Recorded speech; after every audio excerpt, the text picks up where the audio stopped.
Oi, gente! Este é o canal Converse da Palavra Podcast. Eu sou a Grace Kelly e fique conectado porque aqui você sempre encontra a Palavra de Deus.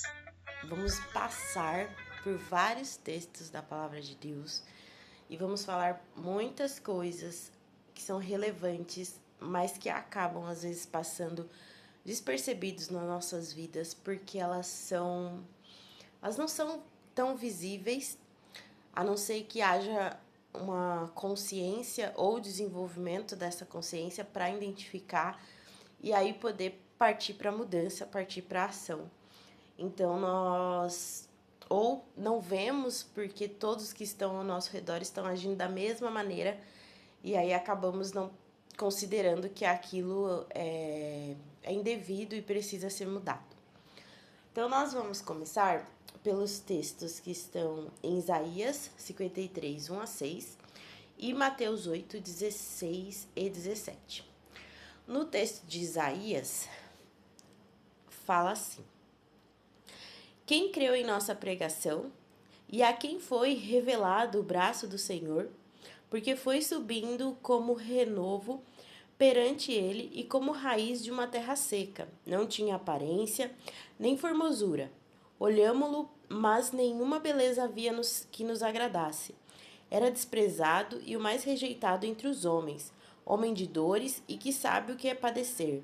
E como um de quem os homens escondem o rosto, era desprezado e dele não fizemos caso. Certamente ele tomou sobre si as nossas enfermidades e as nossas dores.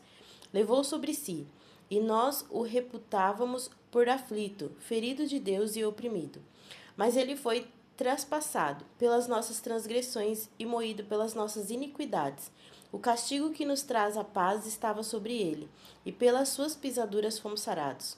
Todos nós andávamos desgarrados como ovelhas, cada um se desviando pelo caminho. Mas o Senhor fez cair sobre ele a iniquidade de todos nós.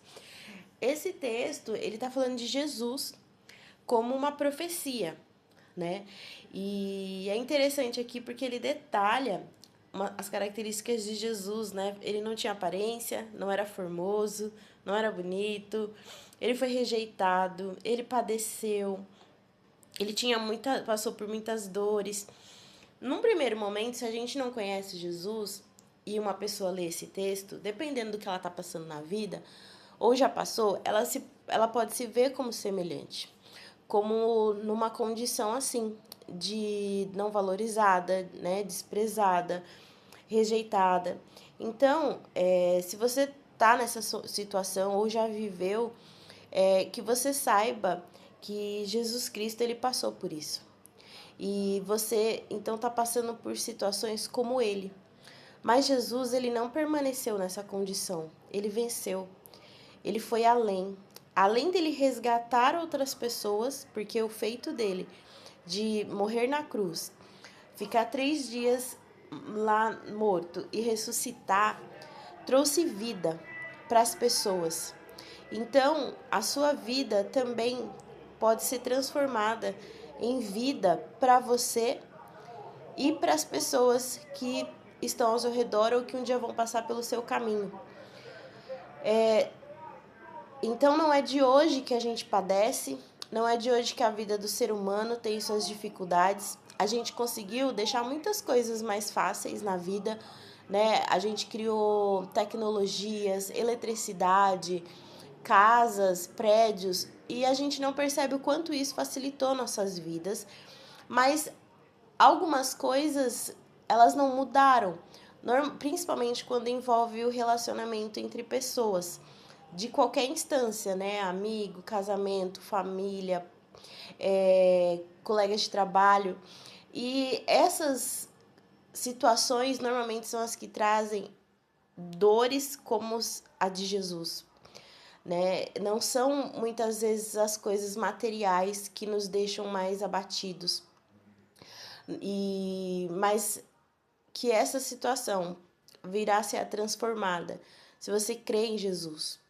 Desde Isaías, não sei quantos séculos antes, a palavra já estava sendo declarada, que haveria um Senhor, que ele não seria tratado muito bem, na sua chegada, mas que ele faria a diferença. E quem crê viverá essa diferença para melhor também. Então confie. E aí eu vou lá, para dar continuidade, vou lá no texto de Mateus 8, 16 e 17. Chegada a tarde, trouxeram-lhe muitos endemoniados, e ele meramente com a palavra expeliu os espíritos e curou todos os que estavam doentes, para que se cumprisse o que fora dito por intermédio do profeta Isaías. Ele mesmo tomou as nossas enfermidades e carregou com as nossas doenças. O que eu achei muito interessante aqui, nesse texto, é que muitas vezes a gente viu Jesus curando porque as pessoas pediram. Mas aqui não fala que as pessoas pediram, mas com certeza elas queriam, claro, tinham fé que ele fazia. Mas aqui fica muito claro que Jesus agiu na vida dessas pessoas por causa da palavra que foi deliberada antes, lá no texto de Isaías, que foi o que a gente leu. Então lá já estava profetizado que Jesus iria curar essas enfermidades, que iria transformar a vida dessas pessoas. E aí é o que eu quero te chamar a atenção, porque por uma palavra declarada há muito tempo antes, Jesus tem ciência dela, ele libera a cura. Então, se você, aos olhos humanos, não tem perspectiva nenhuma de futuro, perspectiva nenhuma de mudança, saiba que Jesus pode agir na tua vida porque a palavra está escrita na Bíblia, mesmo que você não consiga pedir nada nesse momento para Jesus, que você não consiga expressar o que você precisa, porque às vezes a situação é tão complexa, tão difícil, ou por falta de conhecimento, que você não sabe que direção pedir para o Senhor, e dificilmente você vai entender a coordenada, porque você não conhece os sinais, você não conhece os significados dos símbolos, podemos dizer assim, né? Como um idioma. Se alguém estiver te dando a solução em mandarim e você não sabe mandarim, você não vai entender os sinais, mesmo que a resposta esteja ali, né? Isso precisa ser traduzido. Então, mesmo que você esteja nessa condição, Jesus, ele faz na tua vida simplesmente porque ele tem um compromisso com a palavra que foi escrita aqui. Ele tem o compromisso de te resgatar, de te salvar a partir do momento que você um dia creu e aceitou ele como seu salvador, porque está escrito que ele fará. Então confie, porque ele veio como homem, ele padeceu o mesmo que você padeceu e ele venceu. Ele sabe o tamanho da dor, ele sabe o que significa ser uma pessoa que vive aqui na terra e que é excluída, e que é rejeitada, e que é maltratada, e que é envergonhada, e que erra. E esses erros às vezes tomam proporções gigantescas que fogem depois da nossa capacidade de consertar. Ele sabe tudo isso. E por ele saber, ele faz. Então, continue confiando em Jesus Cristo. Continue olhando para Jesus Cristo. Continue lembrando que Jesus Cristo ressuscitou. Ele não está mais morto naquela cruz.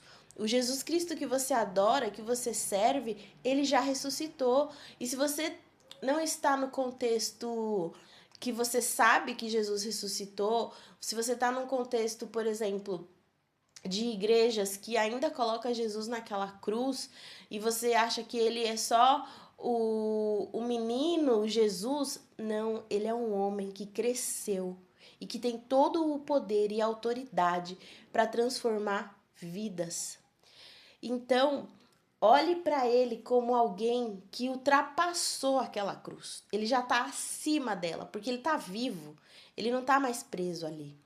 Então, e aí, quando ele fala de enfermidades, eu entendo que ele fala de qualquer tipo de enfermidade. A gente normalmente resume essa enfermidade a questões físicas, né? A doenças que nos paralisam e elas são relevantes. Mas ele também fala de endemoniados aqui neste texto. Pessoas que estão vivendo tormentos. Você não vê um endemoniado vivendo em paz. Ele está em tormento. E eu acredito que isso também vai de encontro a doenças emocionais e psicológicas, porque o inimigo se aproveita disso. ele quer usar qualquer brecha. Então, qualquer doença que te coloca numa situação de desprotegido, é espaço para ele invadir. Não estou dizendo que toda enfermidade emocional ou psicológica tem demônios, mas a gente precisa considerar que a gente, de vez em quando, precisa orar expulsando o maligno. Pelo sim, pelo não, tenha essa autoridade. Porque muitos padecem por não acreditar que o inimigo espiritual age nessas condições. Às vezes ele não vai agir na vida da pessoa que está doente, mas ele vai agir nas pessoas que estão em volta.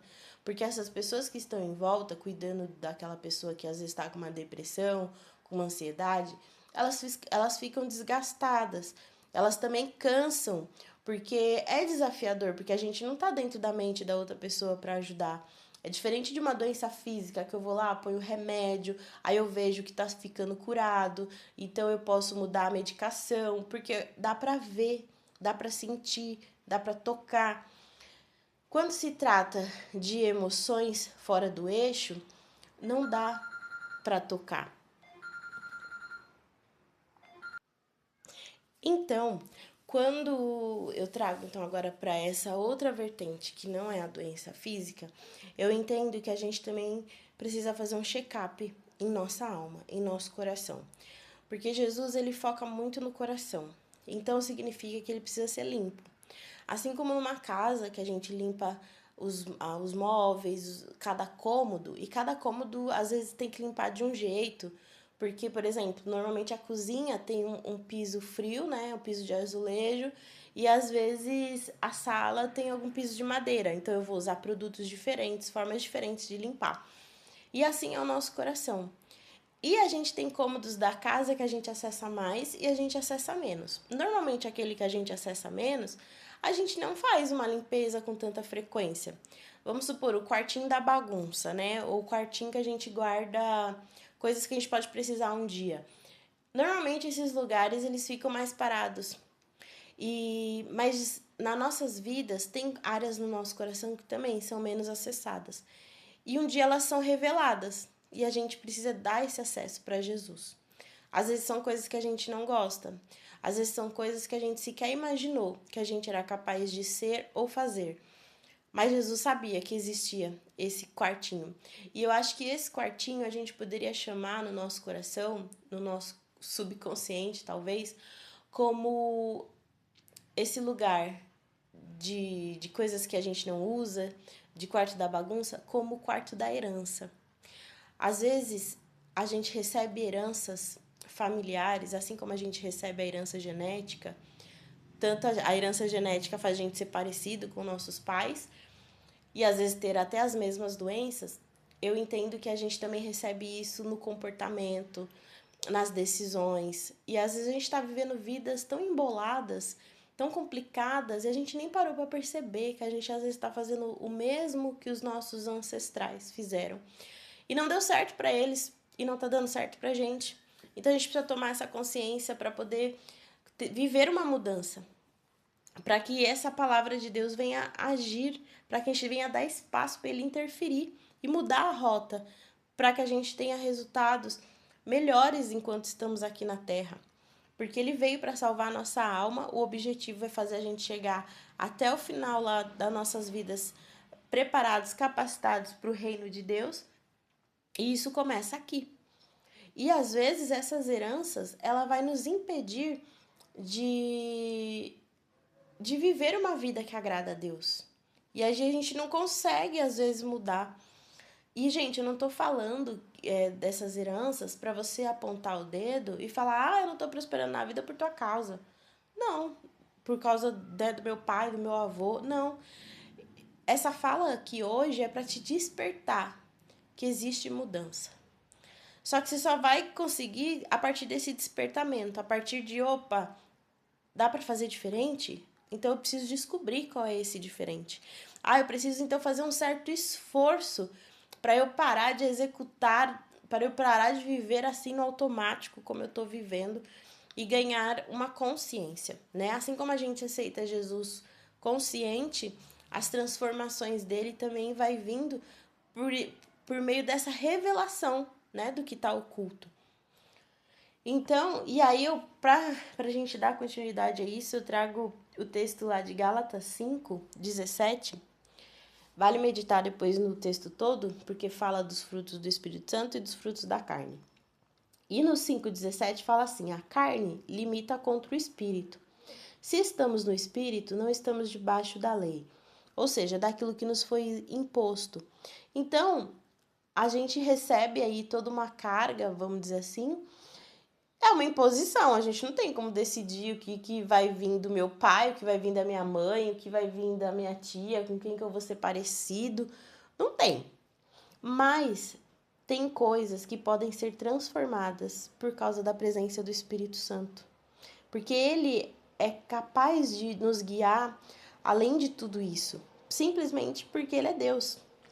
Então, quando, por exemplo, na carne, lá a gente tem vários pontos, aí a gente tem inimizade, iras, discórdias, e tudo isso vai nos impedir de herdar o reino dos céus.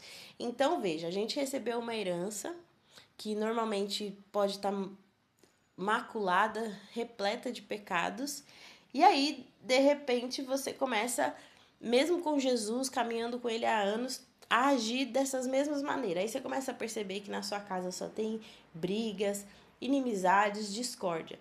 Então, essa herança da terra começa a te levar para um distanciamento da herança do reino dos céus.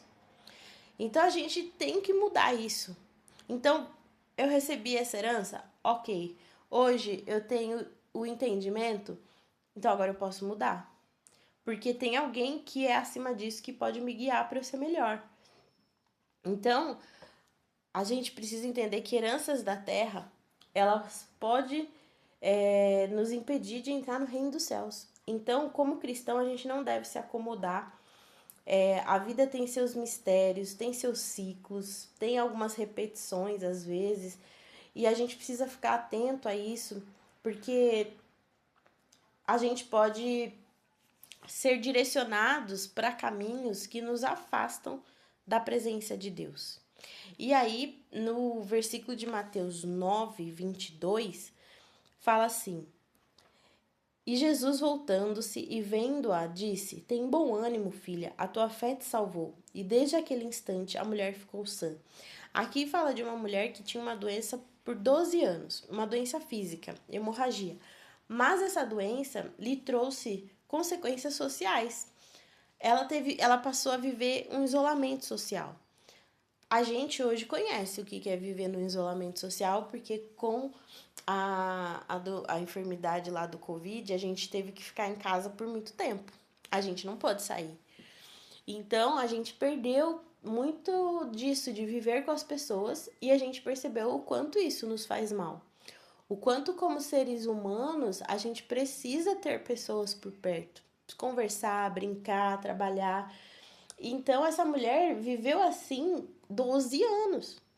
Então, pensa como ela já estava cheia de problemas emocionais por não conseguir conviver com as pessoas. Naquela época, ela não podia nem tocar nas pessoas, porque essa doença eles entendiam que não podia ter contato. E Deus quer nos tratar de ambas as feridas, as físicas e as emocionais. Então, a gente tem que dar atenção para a nossa alma, assim como a gente dá atenção para as doenças físicas, que a gente vai no médico e vê. A gente tem que vir diante da palavra de Jesus, com a palavra dele, e fazer o primeiro check-up. Porque por esse primeiro check-up você vai começar a ter a direção de para onde eu tenho que ir. Eu preciso de uma ajuda espiritual? Posso procurar um pastor? Posso procurar alguém que tenha discernimento para me orientar? Até para se for para expulsar demônios? Ou o que eu preciso é de um psicólogo para poder me orientar sobre emoções, sobre como administrá-las? Então eu vou procurá-la. Então você ter esse discernimento e fazer esse check-up vai te ajudar a tomar decisões para você cuidar dessa sua área. para que ela não fique largada e abandonada como num quartinho da bagunça. Se você tiver até a chance de conhecer um pouco mais da história dos seus familiares, às vezes ajuda também você a entender o contexto em que você nasceu, a entender, às vezes até com quem você é mais parecido, e aí você vê como que tem sido a trajetória daquela pessoa, os resultados, e aí de repente você fala, não, eu não quero seguir o mesmo caminho, então vamos pôr um freio nisso daqui, e vamos mudar a rota, vamos traçar uma outra forma de vida. Deus deu essa autoridade para nós, desde lá, quando Adão e Eva saem do jardim, Deus dá essa autoridade para que a gente possa tomar decisões aqui na terra e decisões da nossa vida. Por mais que o pecado venha e interfira e atrapalhe e nos deixe com a sensação de derrotados por um tempo, permaneça executando, vivendo e fazendo as coisas, mesmo que as suas emoções queiram te impedir disso. Não deixe elas te dominar. Se precisar parar para descansar, para respirar diante dessas emoções que te sobrecarregam, faça isso, mas não faça por muito tempo, porque você corre um risco de ficar aprisionado nelas e ficar parado para sempre. Busque sempre colocar ações, né? Fazer coisas ou abençoar pessoas, né? Se voluntariar para abençoar pessoas, porque a sua vida precisa permanecer em movimento. Até para que quando você se liberte totalmente dessas emoções que estão desajustadas, você não se arrependa, né, de que fiquei tanto tempo sem fazer nada, porque você vai ficando mais forte do que suas emoções. Mesmo que você tenha sido a vítima de uma situação ruim, não deixe esse pensamento de que você é vítima te dominar. Você foi vítima naquele dia, naquele momento. Agora, por mais que pareça duro e árido e seco falar assim, mas agora você é responsável pela transformação e restauração da sua vida. Porque a pessoa que te machucou, te ofendeu, te maltratou, ela foi completamente irresponsável. Ela não se preocupou com você, isso é um fato. Mas, agora que ela saiu da tua vida, você não precisa permanecer debaixo das dores que ela colocou em você. Então, seja o restaurador de você mesmo. Seja, você o escultor da sua vida. Não se torne o que aquela pessoa te fez. Não deixe que aquilo seja a definição da sua vida, porque Deus muda e Ele te dá essa autoridade, essa liberdade para transformar. Vai devagarinho, vai aos pouquinhos, mas vai. Vale a pena ir em direção de uma mudança para melhor. E aí eu fiz uma observação aqui, quando a gente está falando da alma, de que o amor, ele é o que Deus quer, né? Ele fala, amar a Deus acima de todas as coisas e o próximo como a ti mesmo.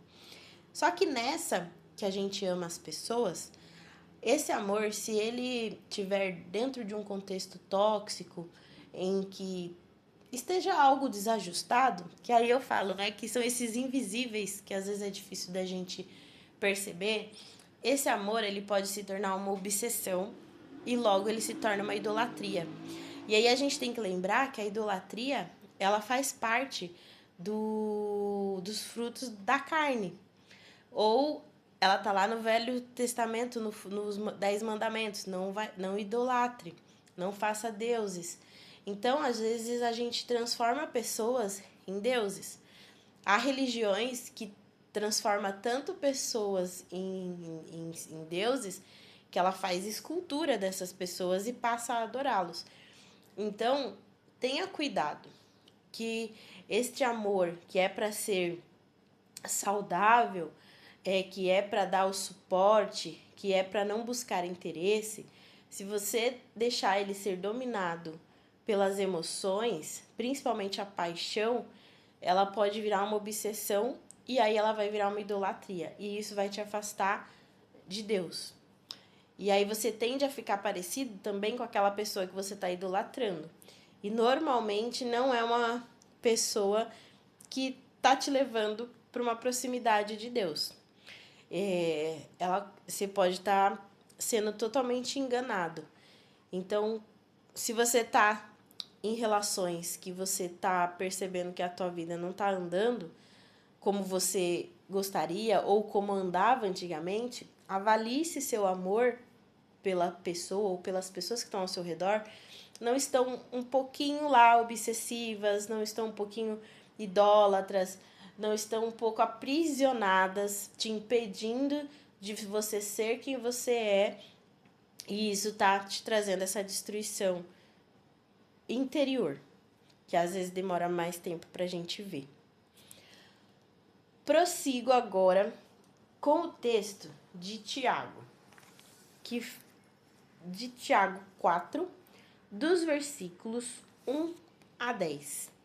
Eu não vou ler todo o texto, eu vou deixar para vocês meditarem, mas eu já fiz alguns apontamentos aqui que é bem relevante em cima deste texto e que amarra a essas condições emocionais e espirituais que a gente tem que vigiar para que Jesus também possa vir com cura, porque ele quer fazer por ele mesmo.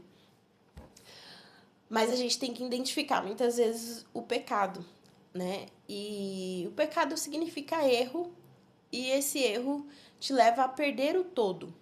Se a gente for buscar a raiz da palavra e seus significados. Então, às vezes na sua vida você tá tendo essa percepção que você só tá perdendo, perdendo. E às vezes você até fala assim, mas eu sou honesto, sou trabalhador, eu não tô roubando, eu não tô matando.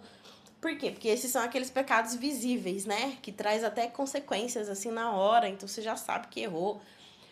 Mas tem outros que eles ficam bem escondidinhos, assim, eles ficam entre os vãos, assim, da vida, sabe? E é eles que eu busco agora, assim como no versículo lá de Gálatas 5, que mostra quais são os resultados de uma vida carnal, de uma vida que não considera a verdade e princípios e valores coerentes e saudáveis que partem da palavra de Deus. Tem outros também que estão aqui no capítulo de Tiago. Então, um deles são prazeres que levam a nossa vida a viver na carne. E aí ela vai militar. Militar é brigar, é entrar em conflito. Então você não vai ter paz com você mesmo. Então é como se dentro de você tivesse duas pessoas brigando para conquistar o território. Quem vai vencer? O Espírito de Deus ou a carne? Veja que aqui não está falando de demônio. Porque é muito fácil às vezes falar assim, porque tá possuído, porque é o diabo. Tem coisa que não é o diabo, não. Tem coisa que é o ser humano, e o ser humano escolhe viver uma vida corrupta. Então, esse mesmo ser humano tem a capacidade de decidir mudar e dar mais força para o espírito e não para a carne. Segundo, cobiçais e nada tendes. Então, cobiçar é você querer o que é do outro. Então, por exemplo, uma pessoa que rouba, ela tá pegando algo que é do outro, ela quer aquilo que é do outro. Então, cobiçar, você quer o do outro. Você quer tirar dele o que ele tem. A inveja. Invejais e não pode obter. Ou seja, a inveja não necessariamente você quer o daquela pessoa, mas você quer igual dela. Ou você quer ter o mesmo que ela. Então, a pessoa está invejando, mas ela não consegue obter. Então, sua vida está estagnada. Porque você está vendo todo mundo, prosperando, conquistando, conseguindo, e você não. E você gostaria de ter aquelas mesmas coisas. Lutam e não conquistam. Então, você está batalhando aí na vida, né? E não está vencendo. Então, tô procurando emprego e não consigo. Ou eu tô numa empresa, mas eu não consigo crescer lá dentro, conseguir um cargo melhor, para ter um salário melhor. Você fica sempre fazendo esforço, parece que todos avançam e você não. E aqui eu ponho uma atenção de cuidado. A gente vive numa sociedade que tudo é para ontem, né? Os tempos das coisas agora é muito rápido. E aqui eu tô falando de essa luta, normalmente é uma coisa mais de longo prazo. A pessoa já tá assim há alguns anos. Eu tô dizendo isso para que, principalmente às vezes quem é jovem, está aprendendo sobre a vida, se desenvolvendo e está acostumado que tudo vem muito rápido, porque a tecnologia nos trouxe isso. Mas há áreas da vida que não seguem essa mesma velocidade da tecnologia. Então isso é importante para que você não ache que às vezes você está lutando e ainda não conquistou. Às vezes, no seu caso, é só uma questão de tempo de desenvolvimento. Então vamos supor, se você planta uma alface, ela vai levar semanas e ela já vai nascer. Se você plantar um pé de laranja, vai levar anos para nascer a primeira laranja. Então, dependendo do que você está plantando, é natural a demora. Agora, se você já conhece um pouco daquele contexto e percebe que, opa, já era para ter nascido, né? Vamos supor, já era para a alface ter nascido alface e não nasceu, então você está numa situação que você está lutando e não está conquistando. Se já passou anos e já era para a árvore ter nascido laranjas e não nasceu, então ali você percebe, opa, então já passou do prazo. Então isso vale para nossa carreira, vale para nossa família, vale para várias áreas. Eu usei aqui as metáforas, né, da alface e da laranja, mas que você traga isso para algum contexto da sua vida, que você percebe, opa, isso já era para ter acontecido, já está um pouco fora de contexto, já está demorando demais e eu busquei, eu lutei para conquistar aquilo e não está dando retorno. E aí, o texto, quando ele fala desses pontos, né, prazeres, cobiças, invejas e lutas, ele pergunta por quê? Por que que não tá tendo? Por que que não tá obtendo? Por que que não tá conquistando? E aí o próprio texto responde, porque vocês não pedem. Então, a primeira coisa a se fazer é avaliar. Eu tô pedindo para Deus? Ou eu só tô olhando, lutando, querendo, fazendo, mas eu não tô lembrando que Deus existe. Eu não tô lembrando de colocar isso em oração. Às vezes a gente tá vivendo como se Deus não existisse. E então cabe a nós corrigirmos isso. Segundo ponto, ele fala assim, eu coloquei assim, e quando a gente pede, não recebe? Porque aí tem aqueles que colocam em oração, né? Que estão ali pedindo para Deus. E aí a gente encontra a resposta no mesmo texto. Porque vocês pedem mal, pede para esbanjar nos vossos próprios prazeres. Aí começa a ligação com os 4 tópicos que eu falei no comecinho, né? Ao falar do texto de Tiago. Você está pedindo só para o seu próprio umbigo? Só para sua diversão? Só para sua riqueza? Só para você esbanjar? Dentro desse projeto, vamos pegar um exemplo que quase todo mundo quer, ficar rico. Todo mundo quer ter uma grana a mais. Você quer ter essa grana a mais só para você comprar coisas que você gosta, só para você viver no luxo e pronto? Ou você, dentro dessa ideia de ganhar mais, você tem algum projeto que vai fazer você ser bênção na vida de alguém? E, gente, não precisa ser projeto grande, não. Às vezes você pode falar assim, Deus, a nossa sociedade está tendo bastante dificuldade com comprar comida, porque tá tudo muito caro. Então, Deus, eu vou fazer o propósito de montar uma cesta básica todo mês e vou doar para alguém. Não precisa se doar todo mês para a mesma pessoa. Você pode doar para pessoas diferentes. Você pode doar para uma instituição, você pode doar para uma igreja.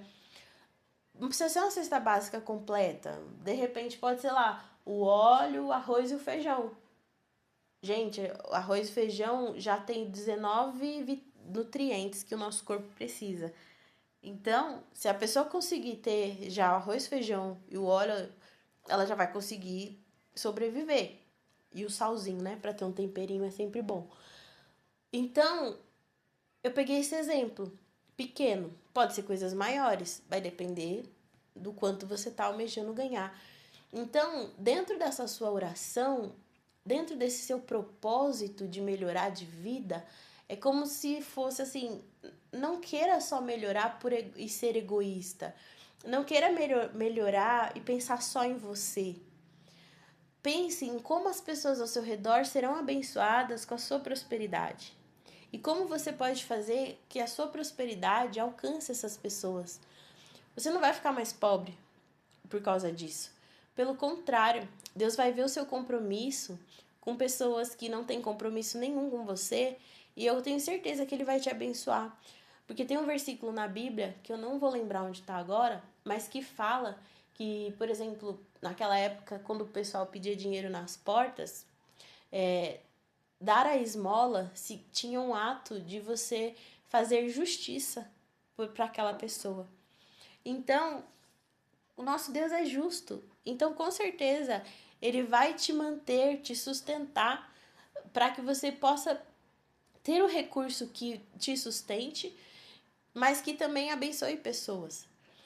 Ou, ou se não for egoísmo, mas que você também não queira só para se entreter, né? Prazeres são coisas divertidas.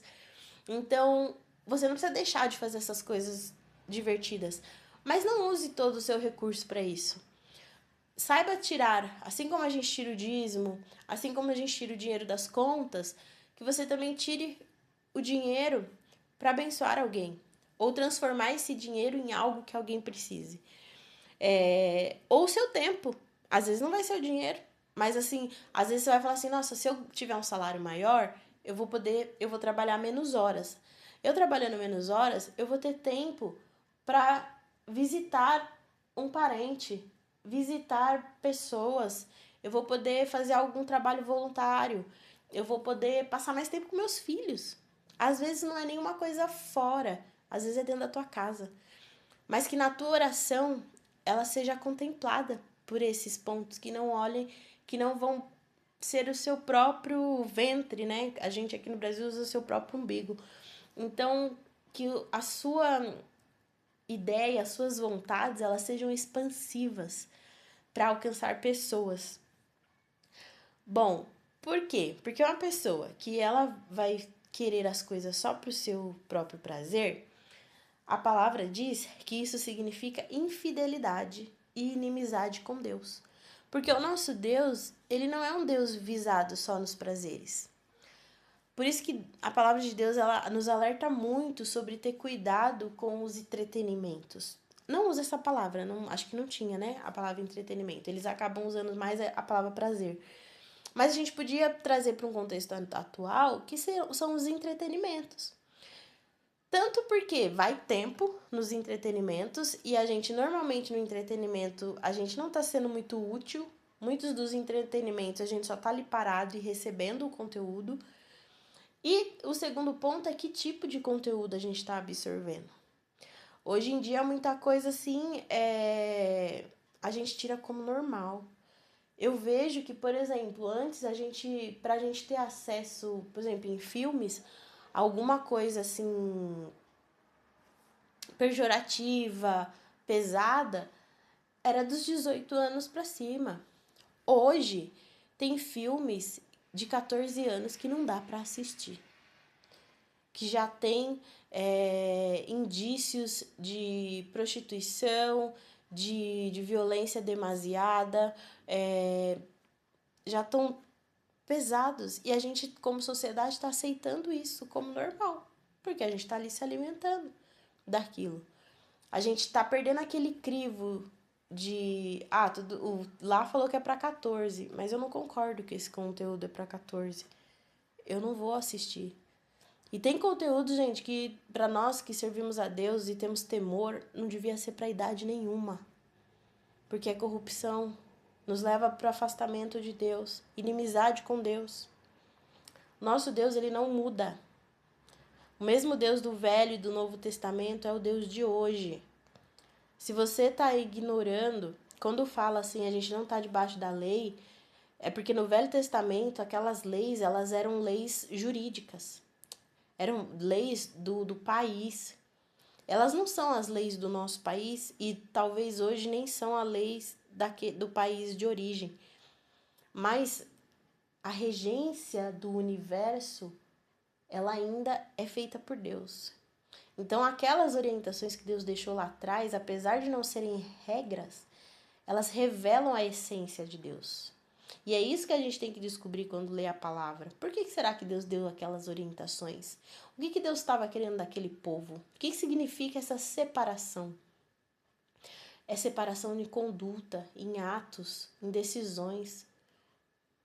Fazer o melhor nem sempre é o que a maioria está fazendo. Foi a maioria que crucificou Jesus. Ainda bem que Jesus tinha um propósito com aquela crucificação. Então, a gente poderia dizer assim, a democracia é feita pela maioria. Mas nem sempre a vontade de Deus se revela pela democracia.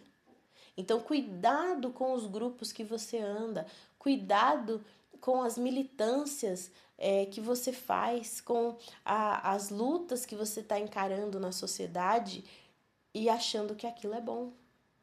Às vezes, você está indo contra princípios e valores de Deus. Por quê? Porque você quer mais liberdade, mas cuidado. Até que ponto essa liberdade não virou libertinagem? Até que ponto essa liberdade não te afastou de Jesus? Por isso que você tem que saber quem você quer agradar nesta terra.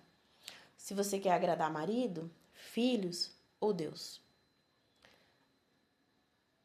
Eu sugiro que você prefira agradar a Deus, porque o seu marido pode se corromper, seus filhos podem se corromper, você pode se corromper. E você só vai conseguir diagnosticar essa corrupção se você lembrar que primeiro é Deus, que é Ele que tem o direcionamento certo para as nossas vidas. E muitos deles já estão revelados pela palavra, mas você precisa ler, estudar, aprender. A gente precisa fazer bom uso da capacidade de leitura que a gente teve. Alguém nos alfabetizou quando a gente era criança. A gente faz uso disso? Teve gente que não teve como ler no passado e elas eram ávidas por querer um dia ler. A gente talvez nem dá mais valor para isso e a gente deveria dar. E eu tenho certeza que se a gente desse mais valor, a gente leria mais a Bíblia. Lendo mais a Bíblia, a gente conheceria mais de Deus. A gente leria bons livros que nos ensinariam mais coisas que a Bíblia já começou a falar. A Bíblia fala de ansiedade.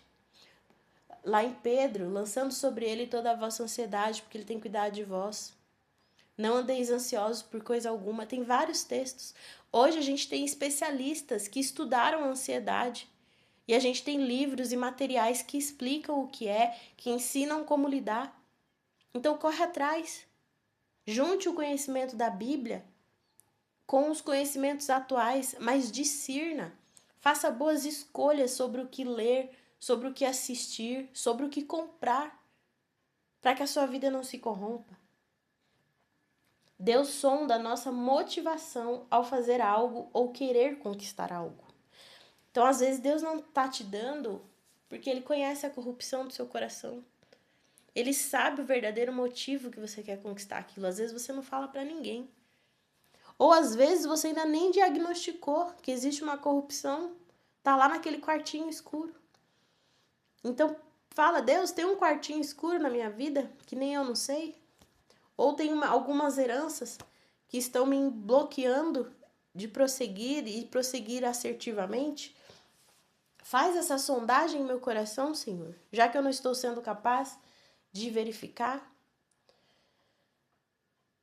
E aí ele fala que o Espírito Santo tem ciúmes de nós e ele anseia estar conosco e de se fazer habitar conosco. E você, tem esse mesmo interesse pelo Espírito Santo? Você quer estar com ele? Você quer que ele habite em você? Porque você também precisa querer. Ele está disposto, ele já está revelando o interesse dele. E você precisa querer. Eu conheço pessoas que estão na igreja há anos e elas nunca falaram com o Espírito Santo, nunca perceberam a presença dele na vida delas. Elas se espantam quando às vezes eu falo, Deus falou comigo. Elas conhecem o Evangelho primeiro do que eu. Elas nasceram até primeiro do que eu. Então isso é muito triste. Significa que aceitaram a Jesus, mas esqueceram de fazer a lição de casa, que é olhar para o coração e ver o que precisa ser limpo, o que precisa ser tirado. Aceitar Jesus é o começo de tudo. É a salvação. Ele não vai esquecer de você. Ele anotou lá no livro dele que você aceitou ele. Então, ele vai estender a mão como salvador para sua alma, para sua vida. Mas se você quer ser uma pessoa melhor aqui, o manual tá aqui, ó, destrinchado para você. Então, se você não tá sabendo como viver uma vida melhor, talvez é porque você mesmo não tá buscando nas fontes. A gente tem que aprender com os outros, mas se as pessoas não estão te ensinando nada, ou só estão ensinando coisa ruim, então busque onde que estão as coisas melhores, começando pela Bíblia.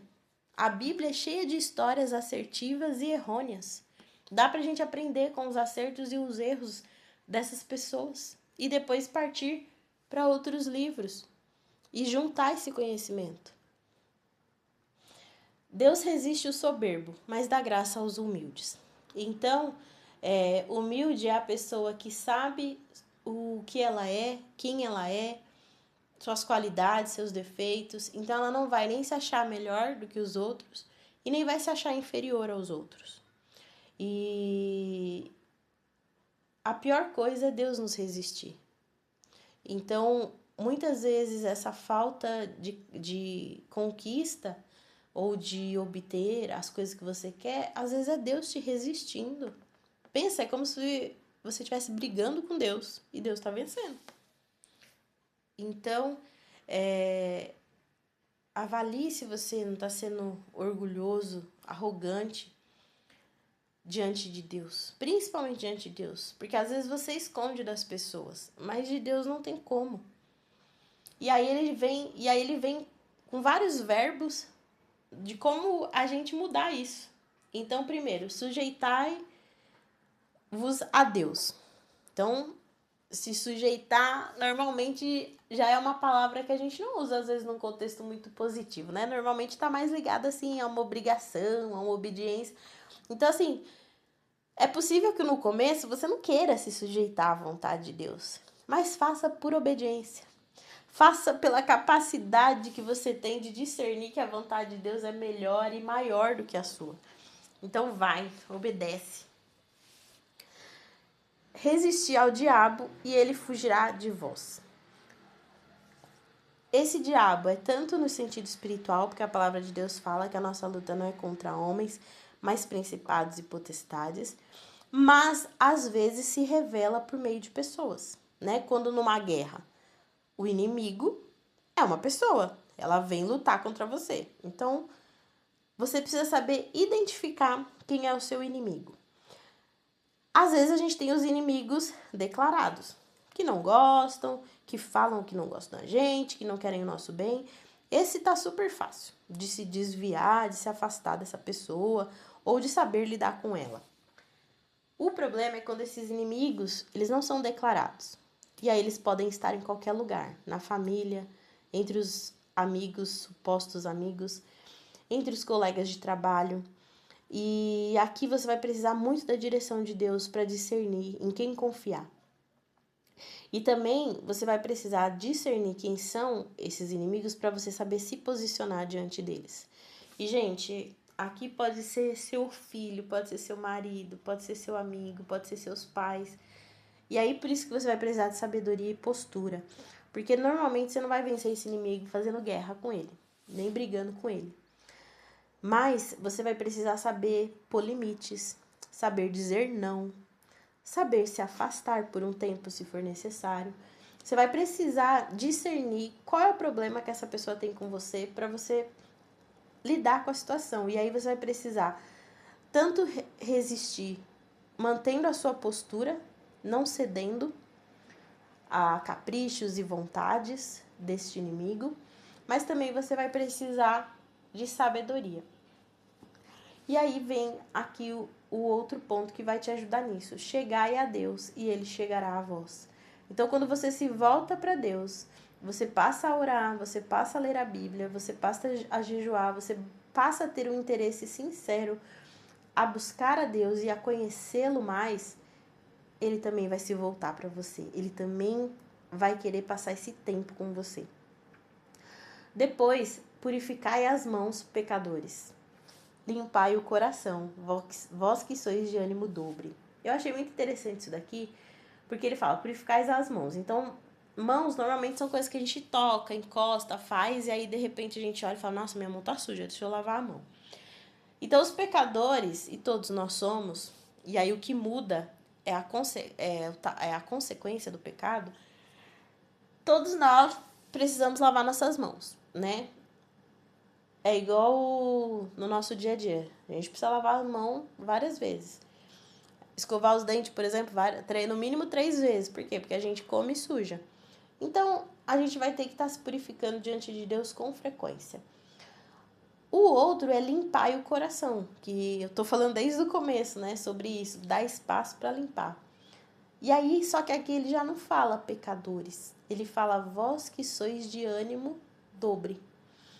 E aí eu pensei assim, né, tem até uma doença psicológica, eu não sei se fala doença, tá? Não sou da área, até peço perdão se estiver falando o termo errado. Mas que a gente que é bipolar, né? Ou seja, a pessoa ela manifesta duas características diferentes no seu comportamento, nas suas formas de pensar e agir. Então, tá dobrado. Então, é um ânimo dobre. Então, aquilo assim... Então, se você percebe que você não tá conseguindo ser estável nas suas emoções boas, então você perde a energia, uma hora você tá feliz e logo você já tá triste, às vezes não sabe por quê. Então, tudo que tá assim meio fora, sem motivo aparente, né? Porque vamos supor, se alguém vem e te bate, você vai chorar ali naquela hora e tá correto ter esse sentimento de tristeza ou de raiva na hora que alguém te bateu. Mas depois passa, né? A dor física passa, a sua emoção também resolve ali com a pessoa e passou. O que eu estou dizendo é quando você flutua entre as suas emoções sem ter esses motivos muito claros. Então, isso significa que o problema está dentro do seu coração. Coração aqui ele está falando da alma. Significa que dentro de você tem muita sujeira. Pode ser um acúmulo, né? Desde a infância, vamos dizer assim. Pessoas que foram te tratando mal, por exemplo. E por ser criança, a gente não sabe resolver aquilo. A gente não sabe que tem que perdoar. A gente não sabe deixar pra lá. A gente não sabe resolver com a pessoa. Então, aquilo pode ficar... E aí a gente cresce assim. E vai crescendo. E aquilo às vezes ficou lá atrás. Ou às vezes são coisas da fase adulta mesmo. Então, precisa limpar esse coração, assim como se limpa uma casa. Se for preciso, deixe um dia de limpar sua casa e dedique tempo para limpar seu coração. Isso leva tempo, leva horas. Por exemplo, esse tempo que a gente está tendo aqui de estudo, além desse tempo que eu tô aqui gravando e explicando para vocês, eu tive um tempo antes disso para poder ler esses versículos, para estudar, para orar, para pedir para Deus essa direção. E isso também vai corrigindo e trabalhando na minha vida. Eu também vou percebendo o que eu preciso melhorar, o que eu preciso corrigir. Então leva tempo. Então encontre tempo. Muitas pessoas têm dificuldade de separar esse tempo para meditação na palavra de Deus, para fazer essas coisas que não trazem um retorno às vezes na hora, um retorno visível, mas é uma transformação diária. Então, dê valor a isso, dê valor ao que não se vê, para poder você cuidar, para você poder entender a relevância disso, para que não chegue ao ponto de você se tornar uma pessoa de ânimo dobre, para que você não chegue ao ponto de se tornar uma pessoa em desequilíbrio emocional. Então, seja prudente, já vai fazendo isso antes. Agora, se não deu, se você não sabia, comece agora. Arranje tempo, se não está arranjando tempo, tire algo da sua vida. Então, vamos supor, se você faz esporte, academia 5 vezes na semana, 1 hora, para você encontrar um espaço, para você meditar na palavra de Deus, por causa de trabalho, trânsito e tal, é o único... Então, já que é uma coisa opcional, atividade física, tire um dia de 5, tire um. E trate da sua alma. Te garanto que até seus resultados na academia vão ser melhores. Porque muitas coisas no nosso corpo, elas estão associadas ao nosso subconsciente, ao nosso emocional, que muitas vezes nos trava de ter resultados físicos. Então, dê espaço para essa limpeza também. Às vezes a gente não gosta muito, né, de limpar, porque é um trabalho braçal. Quando a gente pega, por exemplo, a limpeza de uma casa, é um trabalho braçal. Além de levar tempo, vai muito esforço, é cansativo, mas é necessário. Então não fuja disso. Foque nisso, se for até necessário. Depois ele fala de converter-se, ou seja, depois da limpeza é preciso tomar uma decisão. É preciso escolher para onde você vai. E aí ele fala que, né, algumas alegrias não são frutos do Espírito Santo. Na verdade, ele fala assim, troca a alegria por tristeza. E aí eu entendi que essa troca é porque tem alegrias que nos afastam de Deus. Porque um dos frutos do Espírito Santo é a alegria. Por isso que eu parei para pensar. E aí eu entendi que tem alegrias que são alegrias momentâneas, efêmeras. Elas não vêm do fruto do Espírito Santo. Por exemplo, uma pessoa que é consumista, ela sente alegria na hora que ela compra. E depois? Depois ela não sente alegria. Pelo contrário, às vezes ela sente até remorso por ter comprado tanta coisa e não sabe o que fazer. Então, eu peguei esse exemplo mais extremo, mas o que na sua vida te traz alegria na hora, mas é uma alegria efêmera, vazia, que tá tapando o buraco de alguma outra coisa que você não tá querendo encarar. Então, tire essa alegria, encare a tristeza que tá por trás, que ela vai se resolver. Mas encare essa tristeza não só para ficar chorando e lamentando. Faça isso só um pouquinho, porque às vezes precisa descarregar. Mas siga esses passos que a gente foi falando aqui. Você veja que é tudo verbo é ação. Então a gente tem que fazer alguma coisa pela gente mesmo. Essa busca por Deus, já tá dizendo, né? É um verbo também, buscar a Deus. Essa relação com Deus, essa dependência de Deus, ela é muito permeada pela ação. Ela é interessante, porque ao mesmo tempo que é uma dependência de Deus, essa dependência de Deus nos leva a ser independentes, inclusive na busca por Deus. É muito interessante isso, o quanto a gente fica melhor mesmo como pessoa e se desenvolve em todas as áreas da vida quando a gente começa a agir. E agir de maneira guiada, né? E a palavra de Deus aqui, ó, nos dá direção, sempre, sempre. E aí ele fala, humilhai-vos na presença do Senhor e ele vos exaltará. Então fique em paz, não fique focado na exaltação, na vitória. Vamos supor assim, vou fazer uma festa quando eu conseguir tal coisa. Não foque na festa, foque no que você precisa ir fazendo para que você vença. Então vamos supor, se você vai fazer uma festa quando você terminar a faculdade, não adianta você ficar pensando na festa. Você tem que pensar em passar em cada disciplina da faculdade. Cada semestre você tem lá 5, 7 disciplinas para fazer. Você tem que vencer cada uma delas a cada semestre por 4, 5 anos. Quando você chegar no final, aí sim você pensa na festa. Porque aí é o tempo da exaltação. Então, e às vezes a gente tá focado só lá no final. E aí a gente fica ansioso. E aí não consegue fazer, não consegue vencer as etapas. E aí você nunca vai chegar no final para comemorar. Então foque nas pequenas etapas. Peguei esse exemplo de uma faculdade, mas pode ser qualquer outra coisa na sua vida que tem pequenas etapas para você ir conquistando. Se você não sabe quais as etapas, dá uma pesquisada, né? Hoje com a internet aí a gente tem essa facilidade.